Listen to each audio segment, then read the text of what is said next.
大地を作って作られたそのままです。あ、そうっすか。はい、これだ。ロバート・スミソンだ。これが一番のランドアートの初期の代表作なんです。実はこの同時に起こった自由になろうというところから出てきた変革運動なんです。はい、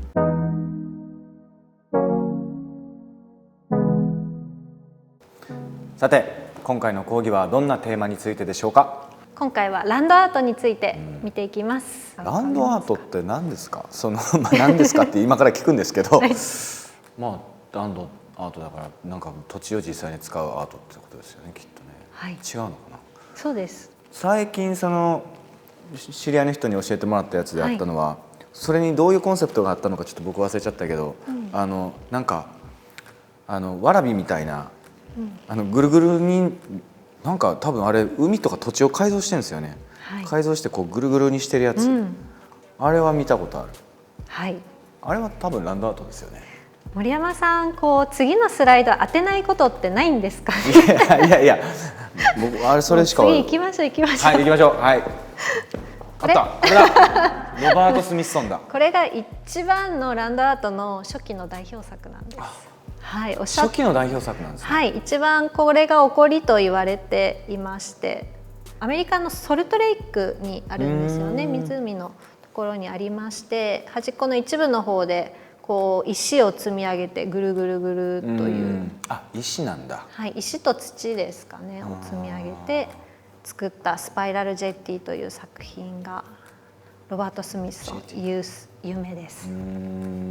この上は何ですか。これはですね、クリスト・ジャンヌ・クロードといってご夫妻でアート活動をされていたんですが、よく旦那さんのクリストの方の名前が出てくること多いんですけれども、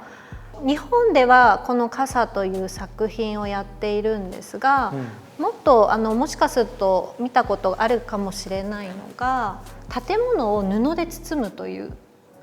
あとはパリのポンヌフの橋を丸ごと布で包むという作品を作ってます。聞いたことあるな。きっと写真とかでは見たことあると思います。すごく有名です。はい、この傘というプロジェクトはアメリカと日本で行われているんですけれども、田んぼの間にこう傘を飛び飛びに設置していって、傘一個一個は壁のない家と見立てて人がたくさん暮らしている様子を比喩的に作ったものだったりします。なるほどね。これなんてストーンヘンジみたいな。そうですよね。イギリスの代表作家でリチャード・ロングと言いますけれども、ちょっとこのニューリーの円は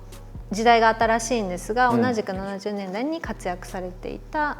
イギリス出身の代表作家になってます。自然の素材、石ですとか木材、そういったものを円形に並べたり、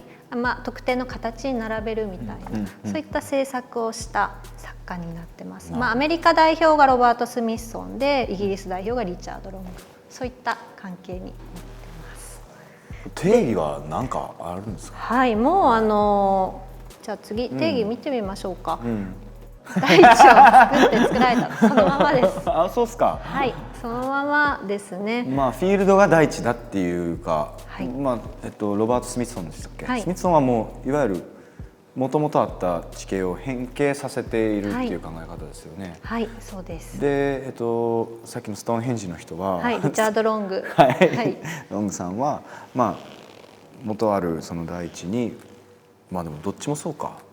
いやもうちょっとすごい今この次に私が言おうとしたことそれで森山さん先を読まないことがないのかっていう感じになってるんですけど、アメリカ出身のランドアーティストは自然を変形させて作った。でイギリス出身のランドアーティストは自然を壊さずにそのまま使ったっていう、そういった特徴がそれぞれあったようです。という説明までごめんなさい。もうね、当てられないことがなくてまだこと言ったんですけど、素晴らしいです。なんでこうなったんですかね。なんとなくわかるけど。はい、じゃあそれなんでこうなったのかを見てみましょうか。ランドアート、アースワークと呼んだりもしますが、それまで既存の芸術はホワイトキューブという、美術館やギャラリーのことを比喩してホワイトキューブって言ってますけれども、ホワイトキューブの中でしか行われてこなかった。かつですね、やはりその当時アートが人気になってきて価格がどんどん高騰していった、商業主義的にちょっとなっていた、そういった背景もあると思います。そこから自由になろうということで生まれたのがこの、ランドアートだったり、1個前であったパフォーマンスアート、その前にあったコンセプチュアルアート、こういった3つのムーブメントは実はこの同時に起こった自由になろうというところから出てきた変革運動なんです。これ厳密にこうポンポンポンと分けるべきかどうかもちょっとなんか曖昧な気もしなくもないですけどね、そのパフォーマンスアートも外を使ってるものって考えたら、もしかしたら被るものありますよね。これは年代的にはやっぱり60年代、全部60年代に起こった動きですね。ポップアートっていうのはその次に来るんですか？ポップアートもこの同時代にあったものではあるんですけれども、並んではいないというか別物として同時代にでも起こったものではあります。でもこの既存の芸術ホワイトキューブっていうプラスそういうそのなんていうかアート自体がすごくそのなんていうんですか、産業的に、ポップアートは逆にそれを皮肉ってるものですけど、そうですね、まさに、でもそれが結局なんかそういうふうになってったものに対するアンチテーゼみたいな感覚もやっぱあるんですかね、この辺は。おっしゃる通り、変えないような作品をむしろ作っていこうっていうアート、もう本当に表現だけのアートっていうのをやりたかった方々のムーブメントで生まれてきたものですよね。なるほど。実はですね、ちょっと森山さんに聞いてみたいことがあって、次コンテンポラリーダンサーの森山未來さんに聞いてみたい。屋外でパフォーマンスされることも多いですが、場とご自身の関係はいつもどのように見出されていらっしゃるんですかっていうの、非常に私興味があるんです。例えば2、3年前にソナーっていう作品をやったんですけど、ソナーっていうのは、いわゆる音の振動で伝わるその伝達する、音のことを言うんですけど、それをこう感知しながら僕ともう一人のノルウェー人のダンサーがこう、それは劇場です。いわゆる、美術館ではホワイトキューブというように、その劇場のことをブラックボックスって呼んだりするんですけど、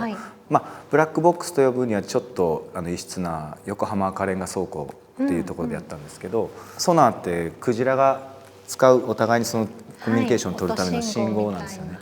そういう意味合いでずっとこう動いていくんですけど、つまり動いていくから、観客は常にその避けなきゃいけないし、そのもう面倒くさくなったら壁の端に立ってみるしとか、なんかその中でその鑑賞というか体験自体が変わっていったりとか、変容していく、なんか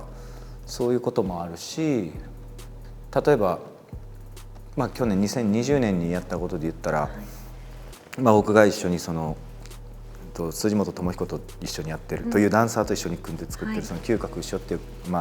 プロジェクトメンバーがいて、でその人たちとやったのは外に出られないし、場所に行けない、で活動ができないけれども、なんか自分たちで何かできることはないのかっていう、要は劇場とか稽古場に行けないから、じゃあどうしようかって言った時に、そのメンバーの一人が千葉の山奥のちょっと山林地区をなんか買ってて、じゃあそこを開拓して舞台を、仮の舞台を設置して、そこで、最初はもう無観客、無配信で作品作って終わらせようみたいな、いわゆるその山の木を切ってステージを作るっていうことに対するその山の神を鎮めるためのパフォーマンスをやろうみたいな、誰も見てないけどみたいな、でも最終的に編集して、外には出したんですけど、やっぱりその外でやる行為、外じゃなくてもその中でもいわゆる演劇であったとしても、やっぱそこに観客がいて自分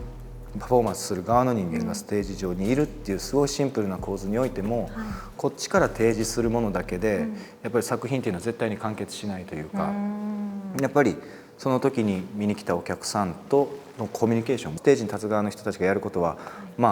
1週間やるとしたら1週間も何も変わらないとしても、でもやっぱり日々変化していくものだし、自分たちの体調だったりその生活の流れ、バイオリズムとか、それは観客一人一人のバイオリズム、それが一つの集団になって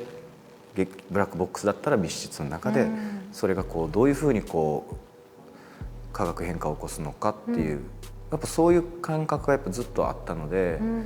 それをやっぱり外で行うっていうことになると、もっと外的な要素とか要素がいろんな複雑性が増してくるんですけど、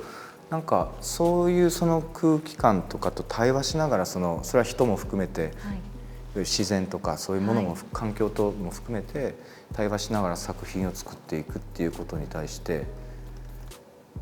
なんでこんなに興味があるんでしょうね。ね、すごいでも深く。でも今日まさに今お話ししてたランドアートとか、パフォーマンスアート、あとコンセプチュアルアート、なんか全ての要素を思い出してみると取り入れられて、でその場で観客と一緒に、あとは周りの環境と一緒に作る、その時だけの唯一無二みたいな、たった1回だけの作品ができているんですね。そうですね。それがだから1週間っていう公演だったとしても、やっぱりその日その日限りの何かっていうのが絶対に生まれてて、それはその拡大解釈をすると、別にその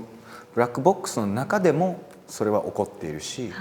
外でも全然もちろん起こりうるものであるっていう考え方はあるかもしれないですね。場に対してね、常にもう場と観客とありきっていうそうですね。ことなんですね。なんかやっぱり、ホワイトキューブなんていうのは非常に分かりやすく、その外的な要素みたいなものを一切こう排除して、その作品世界っていうものをもう本当にシンプルに置くっていうあり方で、その強度というか、だからこそ試される強度なのかもしれないし、見え方もあるかもしれないけど、だから僕なんかはこの今、話の中にあったランドアートとか、他の講義にもあったコンセプチュアルとかパフォーマンスアートっていうものとの連なりの方が今はすごく興味があるんだと思いますね。すごく面白いです。ちょっと見てみます、公演の映像。映像で見てもね。そうですね。実際に早く場に見に行けるようになってほしいなと思って楽しみに。ありがとうございます。ありがとうございます。ありがとうございました。なんか話を伺って。ありがとうございました。勉強になりました。今回は以上となります。この講座では皆さんに取り上げてほしいテーマを募集しています。ぜひコメント欄や番組公式ツイッターにお寄せください。それでは本日は以上となります。ありがとうございました。ありがとうございました。